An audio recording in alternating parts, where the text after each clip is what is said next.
or not. Consumers, if you have also been tricked into paying compulsory service charge, then listen up. This is not the mandate. Your money, your choice.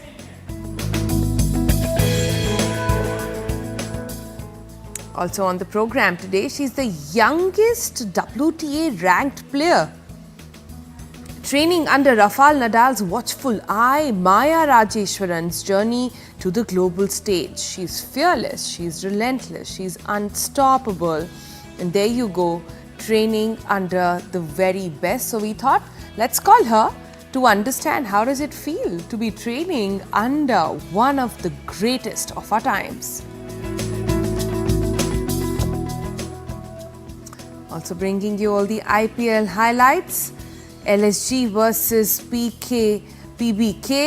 Now PBK blasts through the LSG, wins about 8 wickets there. Shreyas Iyer and Prabhasimran, they are the power duo from the winning side. LSG struggles despite Puran and Badoni's fight back.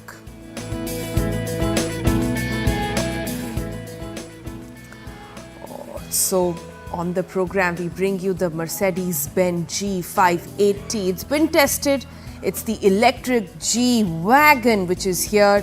All electric yet powerful. The G580 with the 580 horsepower. Is this the electric beast you've been waiting for? We take it for a quick road test.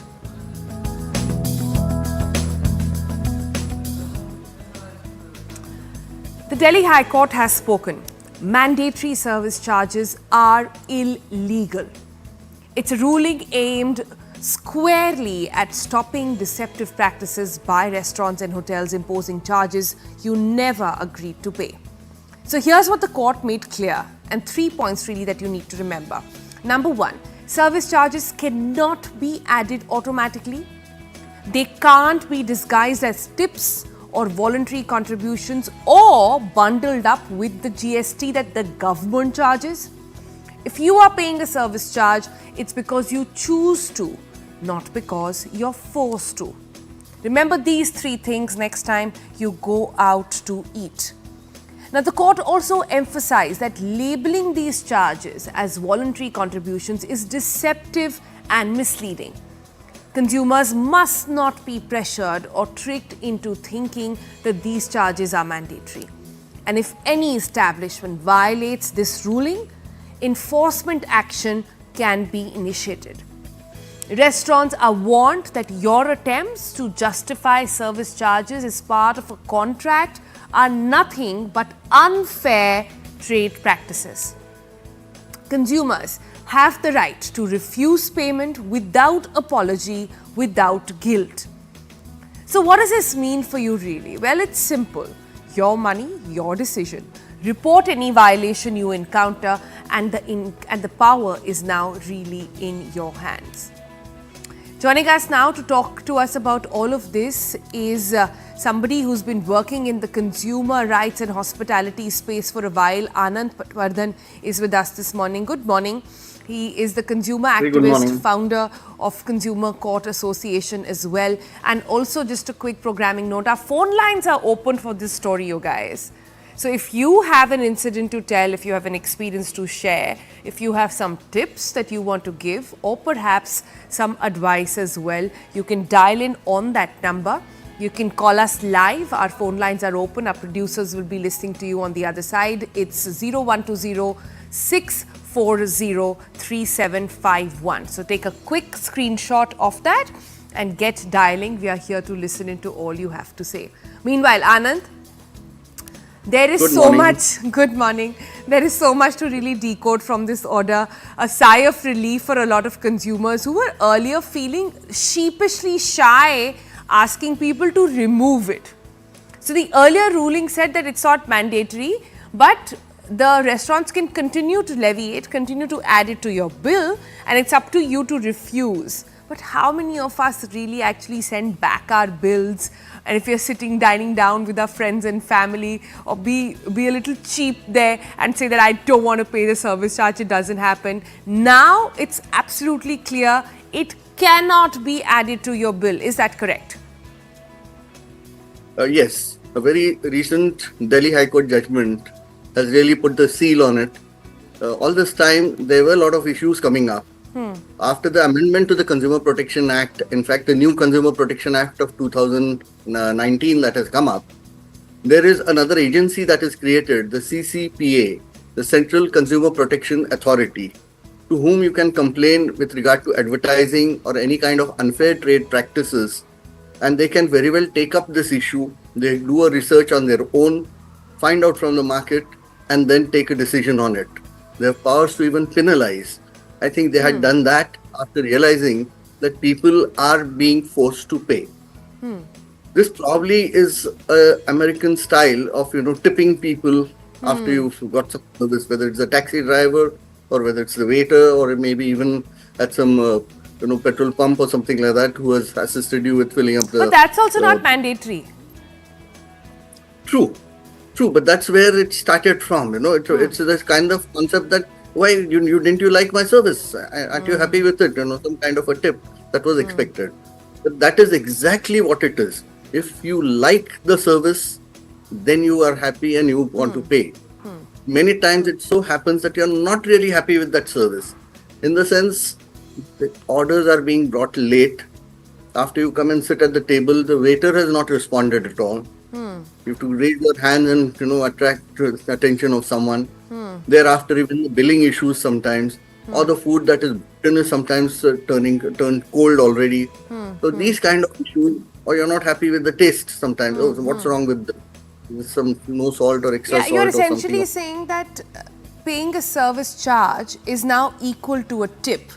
A lot of people confuse service charge in the current form to being this form of any tax or charge that one has to pay, which is mandatory.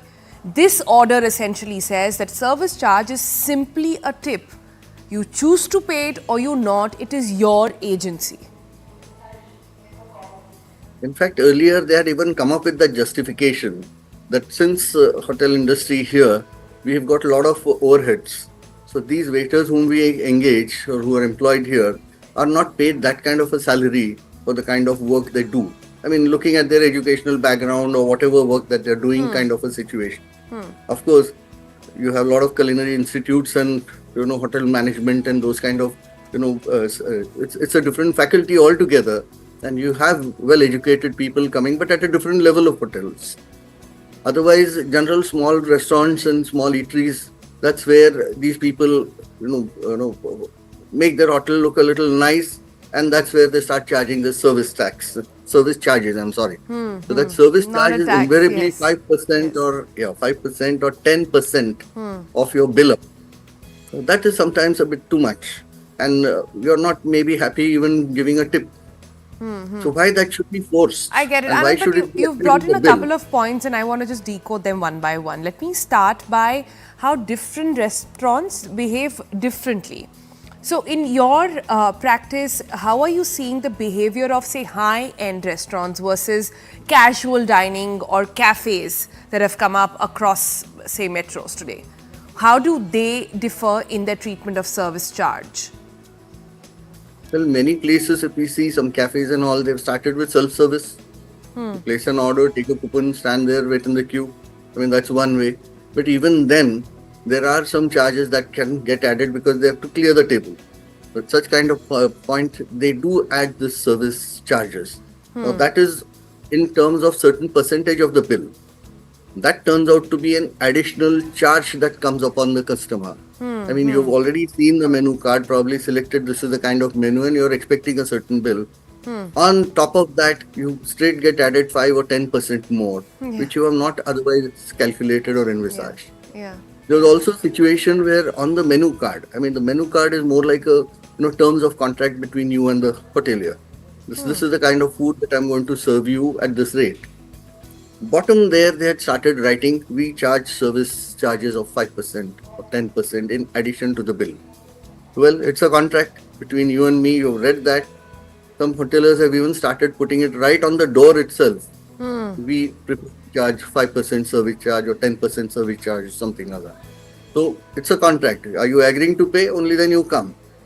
But now there is also another system, another wonderful concept that has come into the new Consumer Protection Act of 2019, and that speaks of unfair contracts.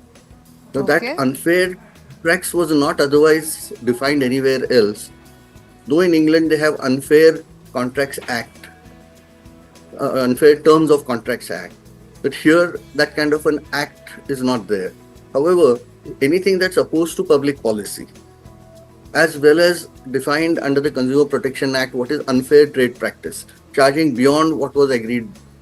So Yeah. that kind of charges which get added has now got a seal from the High Court, and that too in a writ petition, so it applies to the rest of the country as well.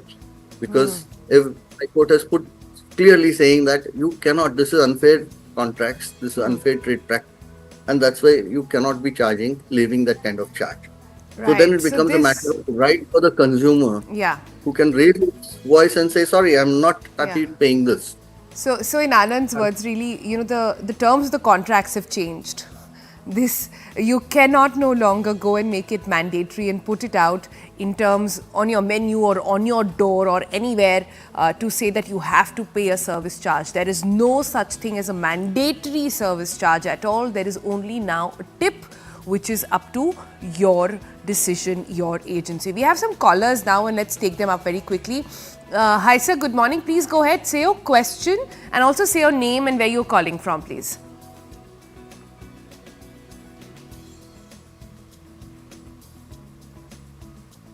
Mr. Durai, if you can hear me. Yeah, I can hear you. Good morning. Yeah, good morning. Please go ahead with your question.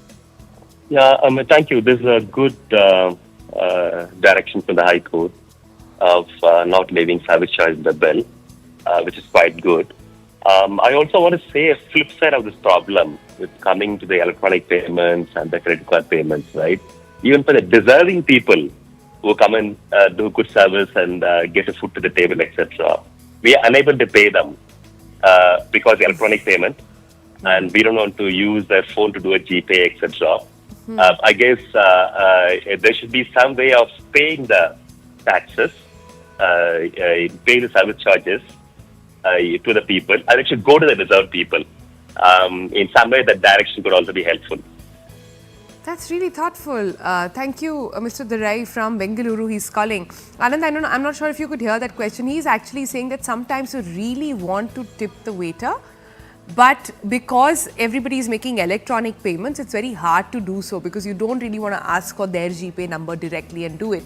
So is there a way in which you can still go out and ensure that you're making your server feel present and acknowledging the good service that they've done?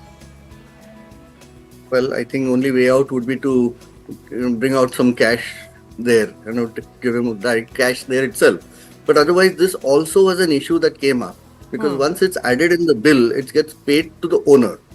Now, though the owner says this kind of service charges or is collected only for the staff, whether it really gets distributed, basically given to the staff, and how is it distributed among the staff, are issues which always remain in the grey area.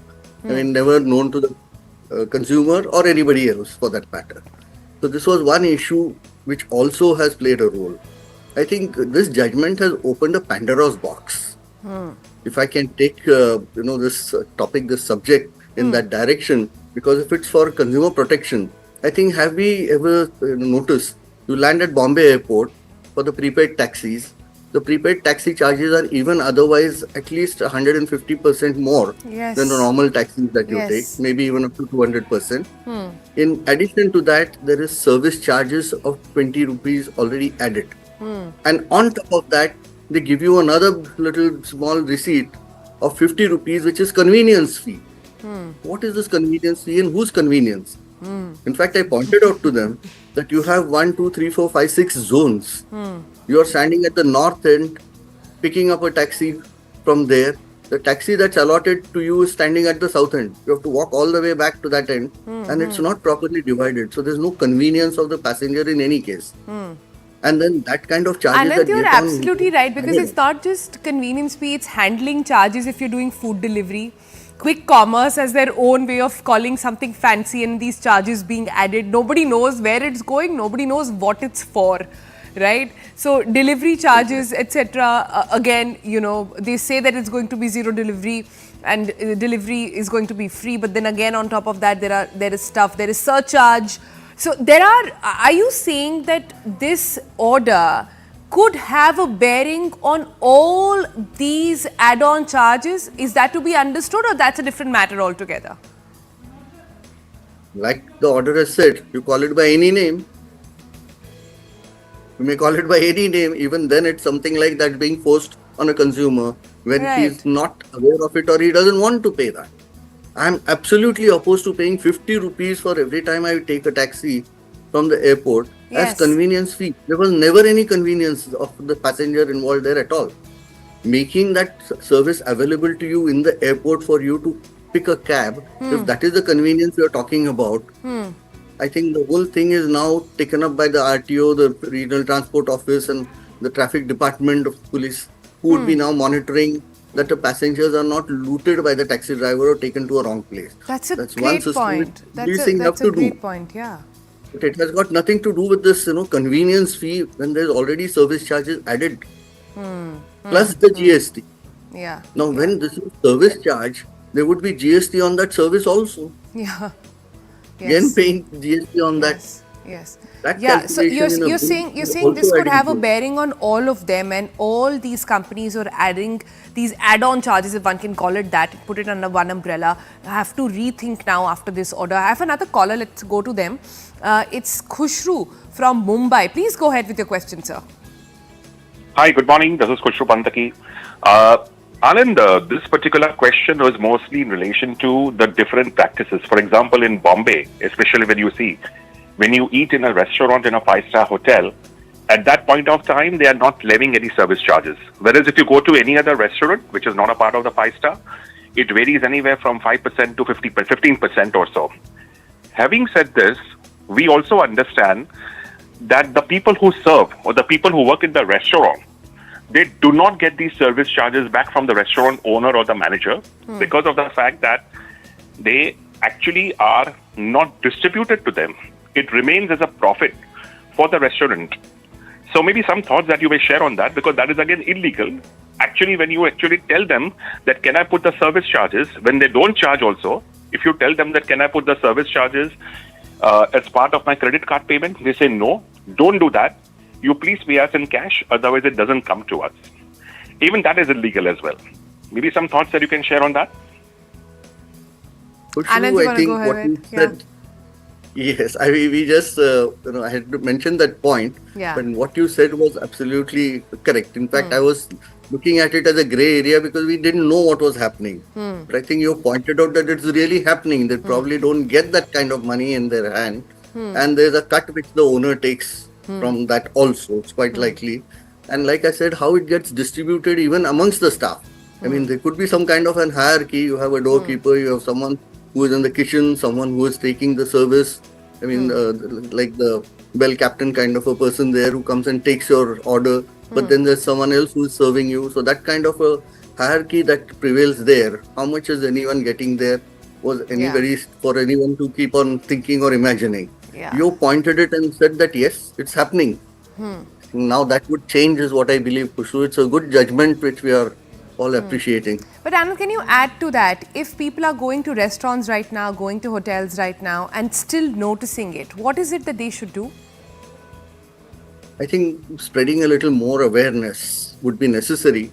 And these kind of shows are definitely reaching to people and making them aware of their rights. They can very well pinpoint and say that this is illegal. Now, you cannot have an illegal contract. Once it's branded as illegal and not legally acceptable in law, that means it's an illegal contract. So that's one part. Now, illegality of a contract, one cannot have a contract of saying, okay, let us have a contract, well, I'll pay you a certain amount, you have to go and maybe shoot someone, shoot him dead or injure him. That cannot be a contract that can be enforced. It's an illegal contract. So this is also branded as an illegal contract, so it cannot be forced. One can very well say, please cancel this. I don't want to pay this. Have the bill changed.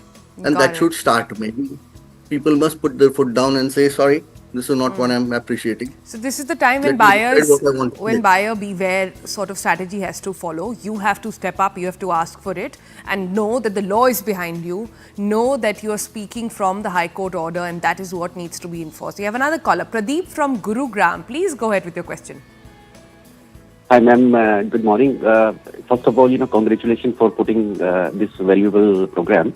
In fact, this news came 2-3 days back, and I was looking, the TV channel which will publish, and congratulations, you are the first one I could see. It's a very touching point for people who are living in cities like Gurgaon, Bangalore, Mumbai, where, a lot of youngsters are there. Their salary is hardly 25,000 to 50,000. And they feel cheated, when they see something on menu which is, say, 500 rupees, and they end up paying, let's say, close to 650 just because of this add-on charges. So my request is, there should be also enforcement that in the menu they should put the total cost of that particular dish, Including taxes, you mean? Including taxes, that is something, then person is clear, while he's ordering the number of dishes or the type of dishes. That's really one. And I've seen, I worked in MNC here and I worked in Australia. I lived there for 6 years. I've seen that things are very transparent in those countries, whether it's a takeaway, whether it's, restaurant dining. Of course, the staff welfare is very well taken care there. If you go to eat on weekends or on public holiday, there is a surcharge, and that surcharge goes directly to the pay of that, restaurant workers, the staff. Here, I think there is a monopoly, from the restaurant owners or, the cafes. They take a big chunk of this money in their pockets, and it doesn't go to the end user. And Mr. Anand has highlighted this. I'm sure, this more and more awareness is required on this issue. And let's hope, a channel like you, if they keep, presenting such, good programs on such issues, it will help a lot. Thank you. Thank you so much, Pradeep, for your kind words. That's the endeavor. That's the reason why the Breakfast Club exists, to ensure that we are picking up issues that matter to you and not just what matters to those in power, right? But I think great points there, Anand. Won't you agree? He's saying that let's have the final price inclusive of taxes, no asterisks at all. Let's have that on the menu. And also fair to say that if you're going out on public holidays, if you're going out on times when people would generally be with family, festivals, etc., that's the time when you levy a service charge, and then nobody minds because everybody's working those extra hours and extra shifts. But also ensure that it goes directly to the server. Is that even a possibility in India? Well, possibility of, like you said, adding this amount to the final menu. I mean, you're going to pay so much, plus inclusive of taxes for the roti or for whatever that you have chosen to purchase there. That was a very good idea. Only sometimes some issues may crop up till the final bill is prepared. There could be some cancellations or some additions subsequently. Oh, I was looking for something else, or maybe some dessert gets added later. So such kind of an issue at the time of billing could be sorted out. It's not that it's not possible, but it's a very good idea, good suggestion. So the person knows finally I have to pay this total amount. And it doesn't come, oh, there's how much of tax. And there again, how much is the GST for which kind of food? I mean, we have just seen if it's caramelized food, well, it goes up to 18%. Yes. Otherwise, normal food is 5%, 2.5, 2.5 or whatever, or 10%. So these kind of issues would probably get cleared. But then again, transparency would go. So that's another point that needs to be seen. So you know how much you're paying for this food and how much you're going to pay for the government, the taxes. So that would also, or maybe a total could be added showing how much taxes would get added to that particular point. So that kind of an additional column could be added in the menu card. Right.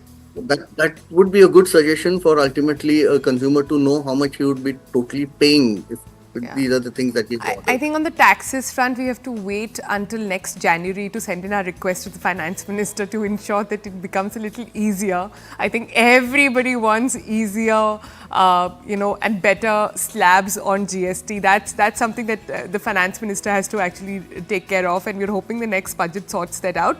But I think on the issue of ensuring that any top-up charge is not added, any top-up percentage of cut, etc. is not taken, and it's not, and I would again like to underline, like we were talking, it is not just about restaurants that you go to. It's about quick commerce, it's about deliveries, it's about salons that you go to, it's about any kind of service. There is no thing like a service charge anymore under the High Court order, and that is for all of us to remember and to ask and demand for it everywhere we go. Anand, I have to thank you now for coming in and bringing in all the clarity on Can the I matter. just add one more point? Sure, Even very if you're quickly. going to pay digital payment to be made, Adani Electric and these kind of people add another charge onto that. Convenience charge again. I think even that thing is something that has to be now opposed, and matters should be taken to CCPA, that's the collector's office here at district level and state level, as well as filing complaints with the consumer forum. I think that's the best way that it can be taken up, and we can spread awareness about it. Thank you All very right much. there. Thank you. Thank you so much, Anand, for coming in and spreading in all that awareness. All right then. So, if you're going out, taking a cab or ordering food, going out to eat, getting a blow dry, or anywhere where you're paying a bill and there is something called a service charge, please be very clear that the High Court says that something like that cannot be levied. At the end of the day, it is equivalent of a tip, and that has to be your agency. It has to be up to you if you want to pay it or not.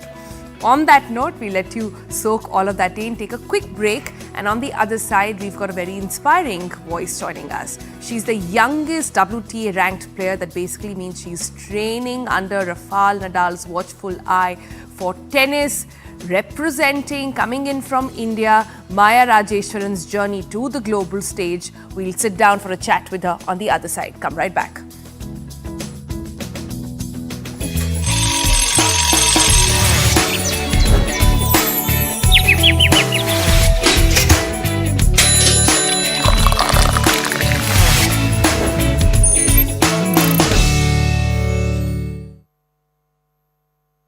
Investing through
双方特战队员在混合编组成绩实滑过程中，最大的困难就是语言上的障碍。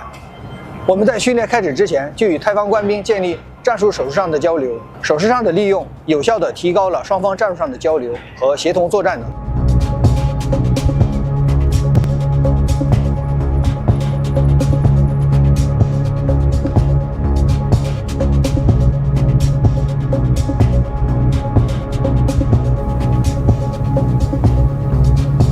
通过作战背景设置、方案制定、技战术交流、图上推演、预先训练、装设备精细检查等前期工作，中泰联合兵力高标准完成了海上联合训练。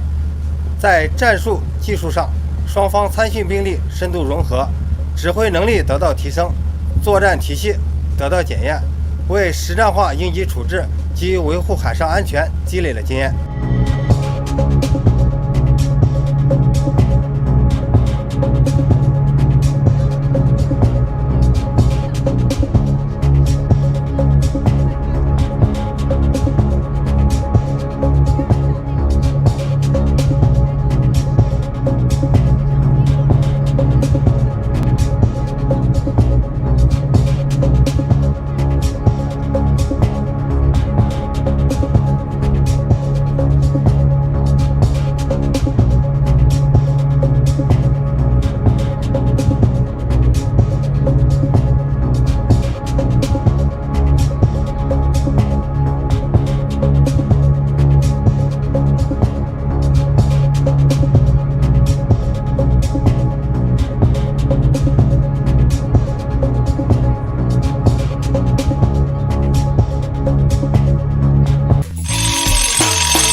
Welcome back. It's time to take you through our person of interest, and this one is a feisty girl. She is the youngest Women's Tennis Association ranked player, a teenager already making a mark on the global stage. We are talking about Maaya Rajeshwaran's game, which is fierce, and her ambition, which is even fiercer.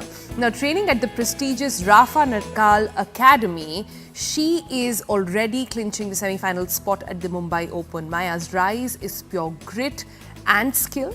And today, we have the privilege of actually diving into her journey, her game, and the mindsets that propelling her forward. So let's welcome her on the program. Good morning, Maaya. How are you doing today?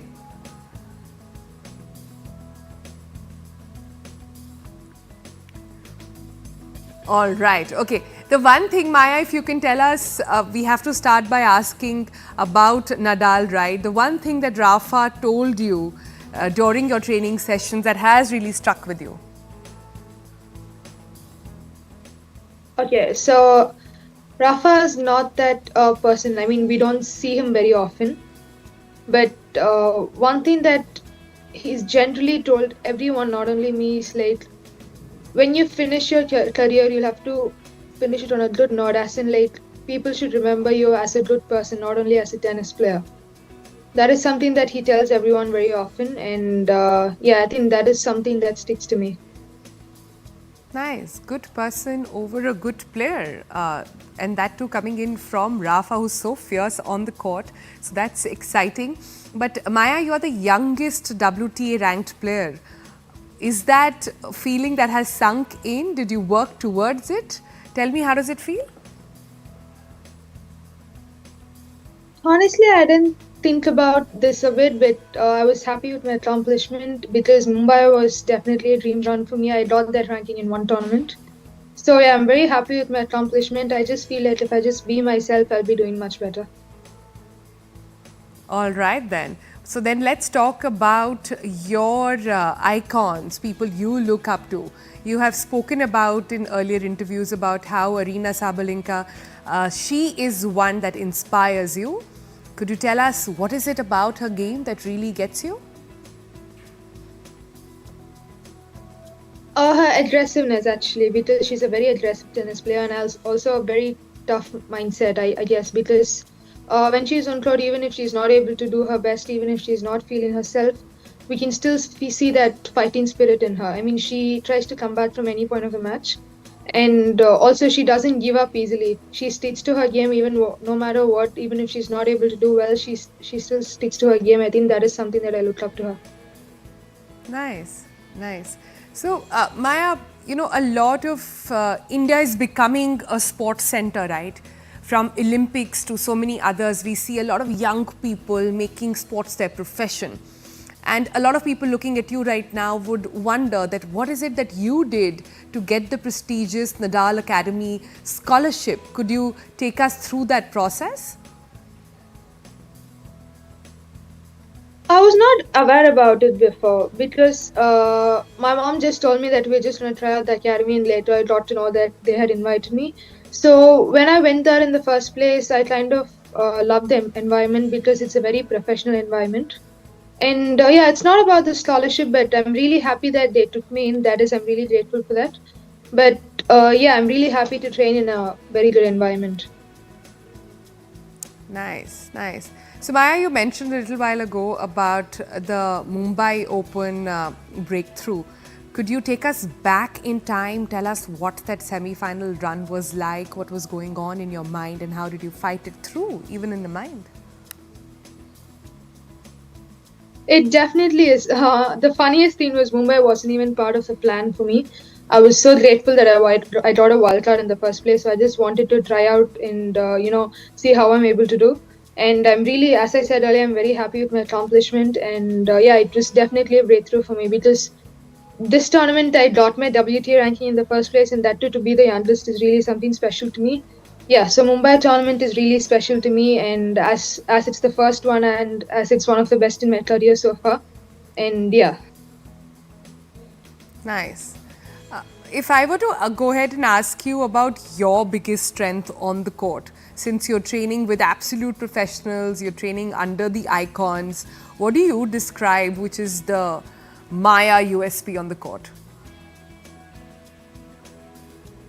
I think I do love to play aggressive tennis, and I can also run well. And Mumbai clothes were very comfortable for me compared to all the other players, and the conditions were also perfect.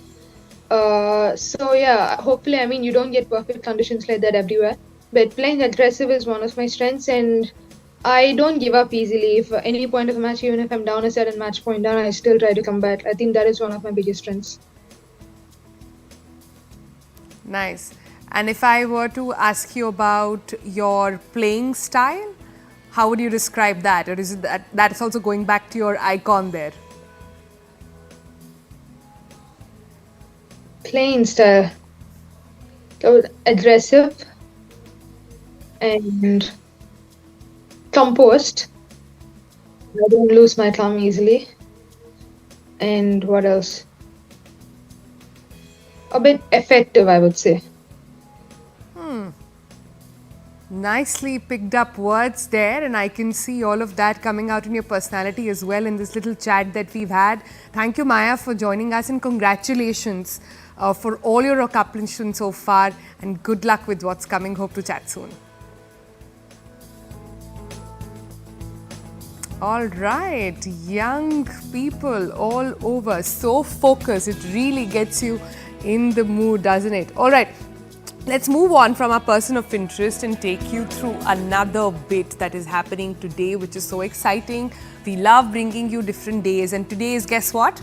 It's International Children's Book Day.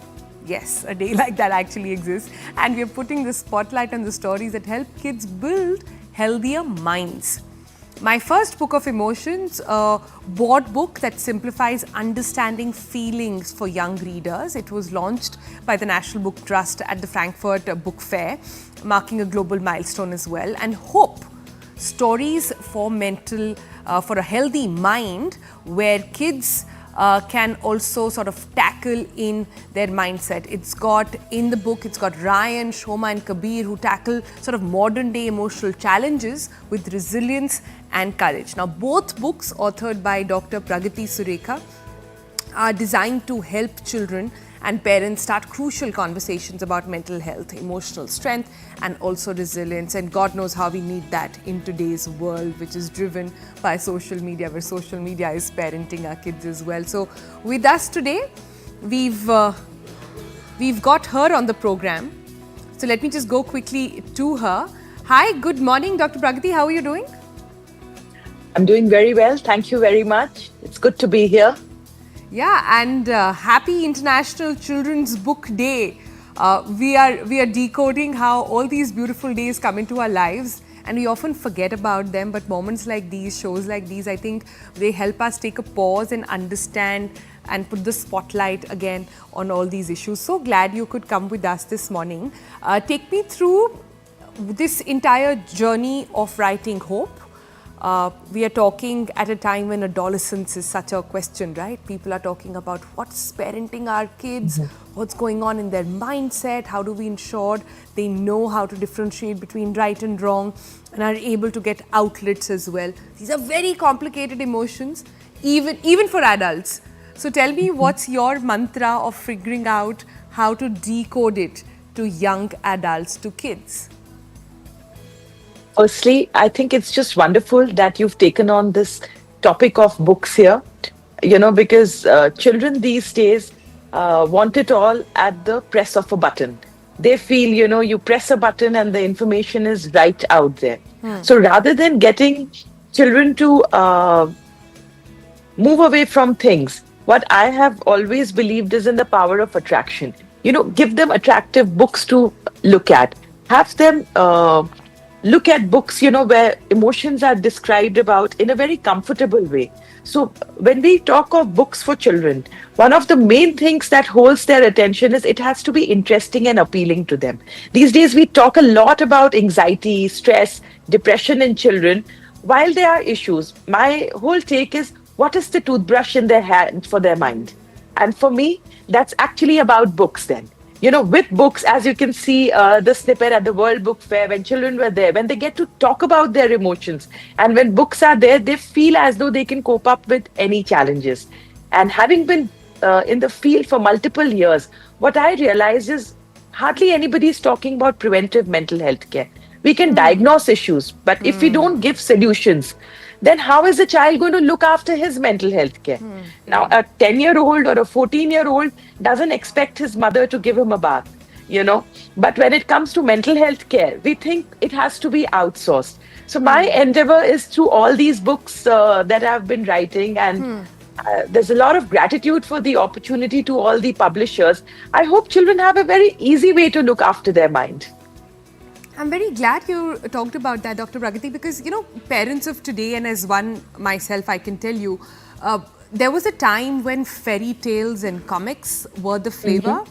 I see a lot of conscious parents now move away from it, saying that I want to introduce my child to a more real world. The times for Barbies and fairy tales is over. Cinderella does not exist. Unicorns and rainbows do not exist. Do you think in times like these, where do you draw the line? Are you for these old style books at all? Or do you think we should get real, talk about issues that matter?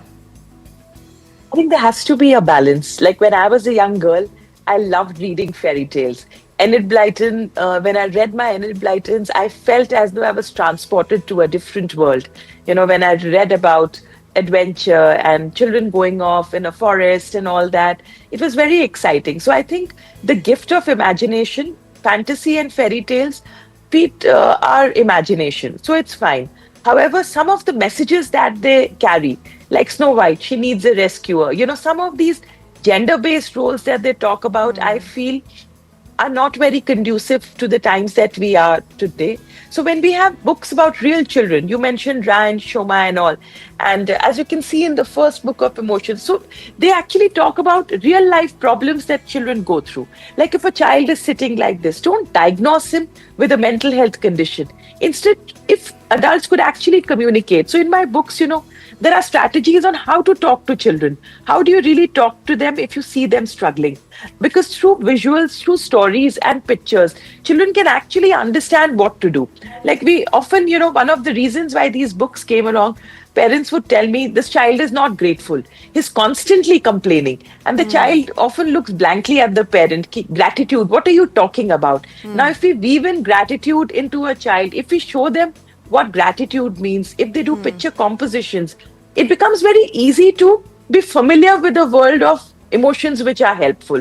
So I do feel when we take real life situations, like in Hope, there's a situation, a child who witnesses fighting with parents. What can he do about it? Actually how to go about it. There is a child who sees depression in the house, a child who's getting criticized. So in simple ways, if these real life scenarios are taken, I think they are very helpful to children. Yeah, but the other side is, and I'm, sort of playing the devil's advocate here, how much of exposure to real life issues is good and at what age precisely? I'm glad you asked this question. Because normally when I have sessions in schools, authorities tell us, why do we expose children to these words? So what I do, I can see that live footage of mine that you've put there. I just ask them, how many of you have heard of depression? All the hands go up. I ask them, how many of you have heard of stress? All hands go up. So whether we like it or not, children are already exposed to this terminology. So it's like bacteria. Now, you may use the terminology till we don't teach them how to clean their minds or perhaps build up their emotional muscle. They will just be like king babies, who will grow up entitled and unable to function in the real world. So I've often seen that if you tell children what's happening, like for example, I often ask children, if you see your parents fighting or a fight, where do you feel it in your body?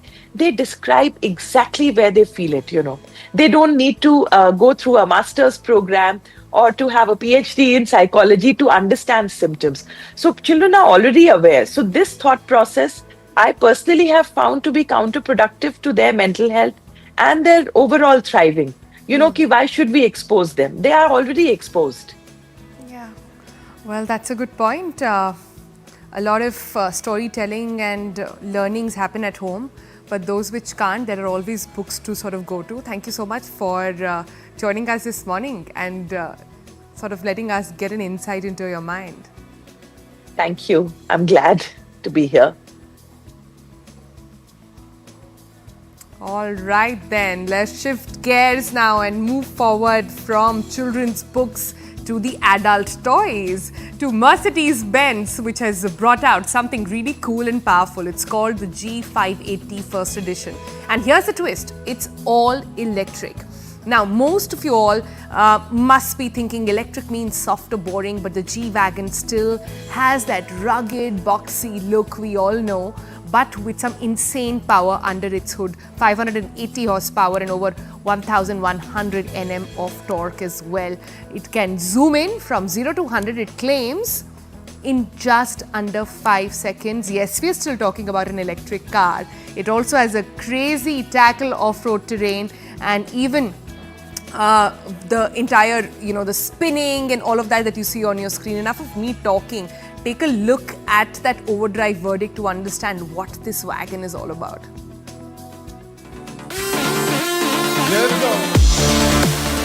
The G-Wagon needs no introduction. It retained its shape and the rule the world attitude for years now. As if it were waiting for the apocalypse to happen, ready to rescue you on doomsday. But now the purists might say the apocalypse has arrived. Not on the world, but on the G-Wagon itself. Because you see, this car right here is G for green. Yes, the G-Wagon has gone electric. The last bastion of squared-off excess has gone silent.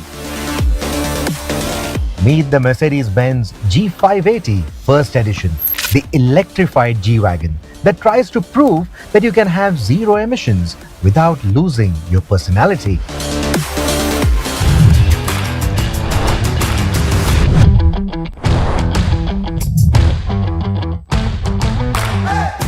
Let's get the obvious out of the way. This is still a G. It still laughs in the face of aerodynamics, punches a square hole through the air, and lets every other SUV know who's boss. The G580 looks nearly identical to its combustion-powered siblings, which is a very good thing. You still get that upright stance, round headlights, exposed door hinges, and of course, the mechanical thud of those vault-like doors. But if you're paying attention, there are differences. The slightly raised bonnet, cooling ducts on the rear fender, and the telltale green registration plate immediately out it as the electric G. Sure, there's the badging too, but Mercedes-Benz has kept it subtle. Because EQG doesn't have the same ring to it. But G580, that points to 580 horses. Oh yeah, this thing is a brute. It still means business. It's not trying to appease the woke generation who think performance needs to come with a trigger warning. If you're expecting a silent handshake with the environment, well, think again. This, after all, is a G-Wagon, not some overgrown electric scooter. The grille doesn't get a glossy black panel with an illuminated three-pointed star like the international model. Because even if you are going electric, you don't want to look like a rolling tech startup experiment, do you? The G-Class is about presence, not subtlety.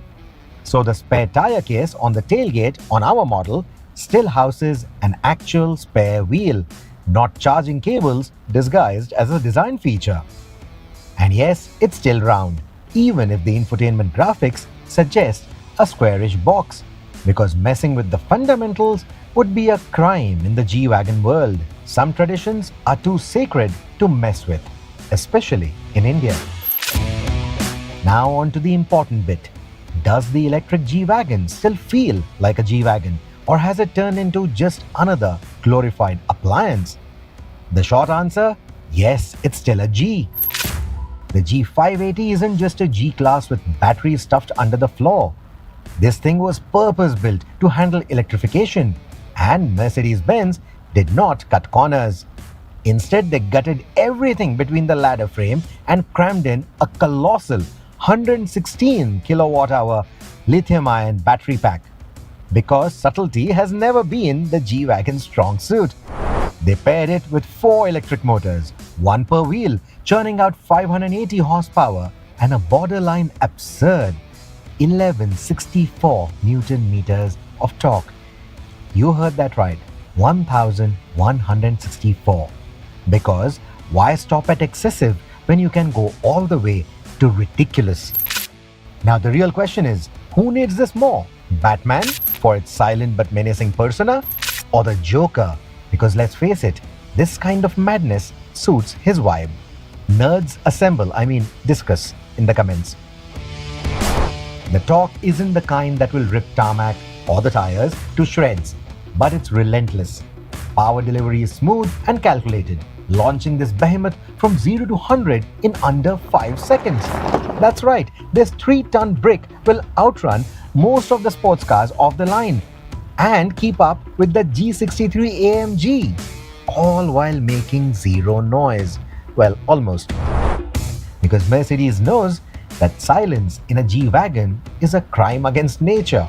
So they've given it something called the G-Raw, an artificial V8 soundtrack. It's deep, it's growly, but routed to the speakers. So when the G580 moves through traffic, it doesn't really announce its presence. At least not audibly. It's like Joker singing for Lady Gaga. If you know, you know. If you thought going electric meant the G-Wagon forgot how to off-road, think again.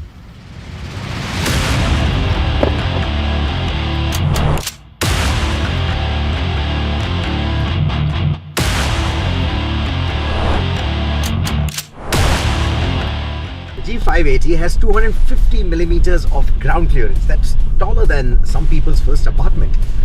So speed humps on the road feel like mere suggestions. Undulations, trails like these, walk in the park.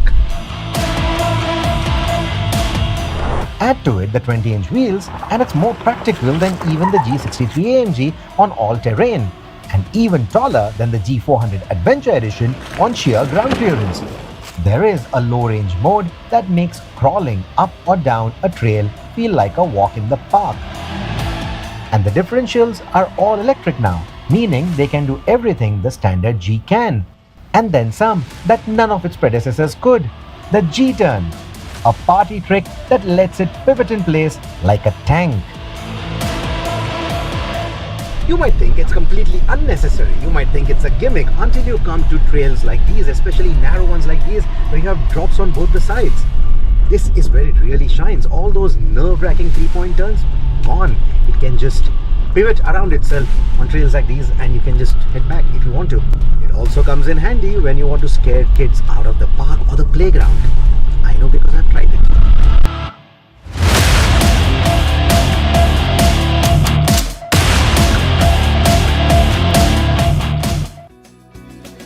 Alright, so that's a raving review over there. Let us know if you've tried your hands on it and have some feedback that we can share as well. On that note, quick break. Come right back for all the market updates. With the baton of power set to shift, Bharat's youth will drive the next wave of change. The biggest leaders and policymakers, global trendsetters, business icons, and entrepreneurs will come together to inspire the next generation of change makers. Don't miss your chance to witness it all live. Rising Bharat Summit 2025.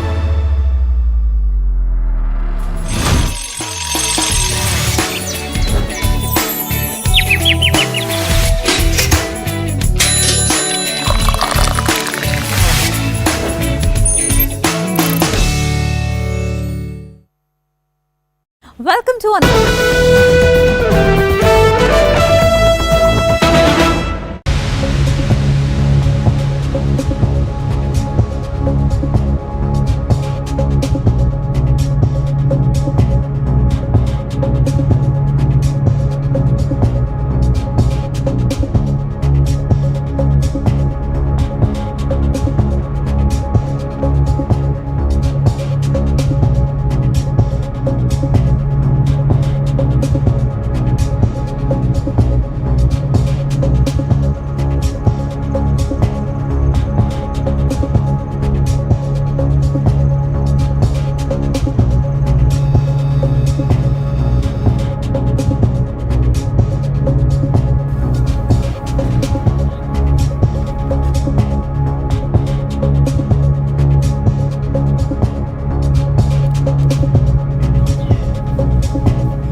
特战队员在混合编组乘机实滑过程中，最大的困难就是语言上的障碍。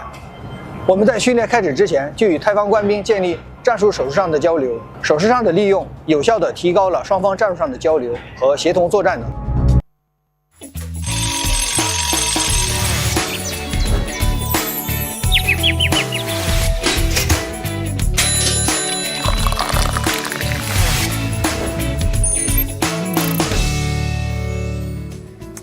Welcome back. Next, we bring you a special segment on the financial markets powered by Money Control Pro, Money Control's premium destination for investing and business insights.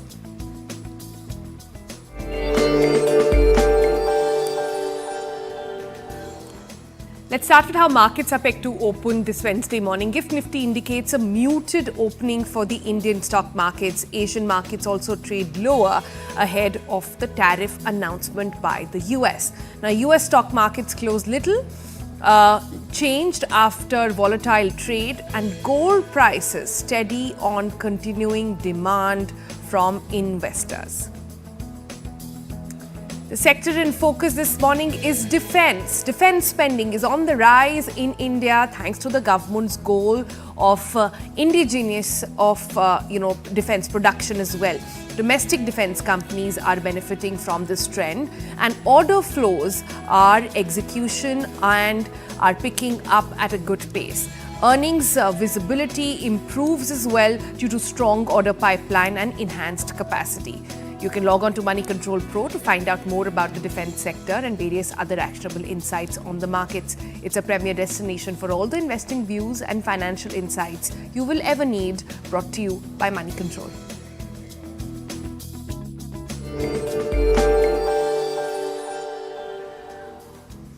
All right, with that, it's a wrap on this edition of the Breakfast Club, but not before we bring you our video of the day. This one has a tune that will stay in your head for the rest of the day. Enjoy.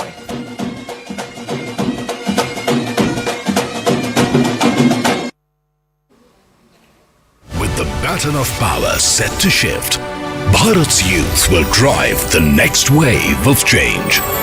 The biggest leaders and policymakers, global trendsetters, business icons, and entrepreneurs will come together to inspire the next generation of changemakers. Don't miss your chance to witness it all live. Rising Bharat Summit 2025.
双方特战队员在混合编组乘机实滑过程中，最大的困难就是语言上的障碍。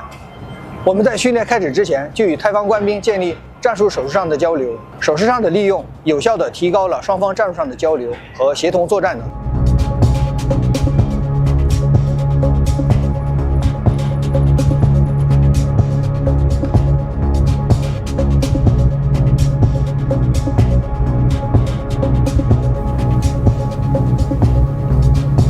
通过作战背景设置、方案制定、技战术交流、图上推演、预先训练、装设备精细检查等前期工作，中泰联合兵力高标准完成了海上联合训练。在战术技术上，双方参训兵力深度融合，指挥能力得到提升，作战体系得到检验，为实战化应急处置及维护海。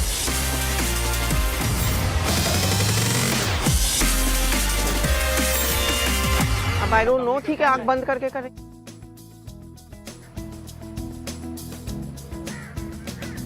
Good morning and hello and welcome to yet another special day in Parliament, the Waqf Board Amendment Bill, the much awaited and the controversial one, and which is certainly going to throw up a lot of fireworks inside the Lok Sabha when it's going to be tabled at around 12 noon today by the Minorities Affairs Minister, Mr. Kiren Rijiju. The opposition has already drawn the battle lines in a meeting which was held late last evening. Inside the Parliament, they decided to oppose the entire bill, tooth and nail, because they call it a contradiction of the constitutional principles. Remember, they had also walked out of the Business Advisory Committee meeting on the grounds that the Parliament was being run by the BJP and the government, and the Speaker was not taking any call at all. And a big question mark is also over BJP's allies, the other constituents of the NDA. How is it that the JDU, the TDP, Chirag Paswan's